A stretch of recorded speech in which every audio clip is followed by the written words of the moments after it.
රැඳවියුග නිදහස් කිරීමේ සිද්ධියට අධිකරණ අමාත්‍යාංශ ඉහළ නිලධාරිනියන්ගෙන් CIDට ප්‍රකාශයක්.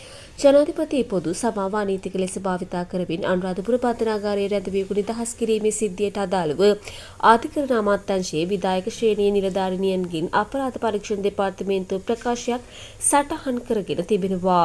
අපරාධ පරීක්ෂණ දෙපාර්තමේන්තුවට කැඳවීමෙන් පසු අදාළ ප්‍රකාශය ලබාගෙන ඇති බව වාර්තා වනවා.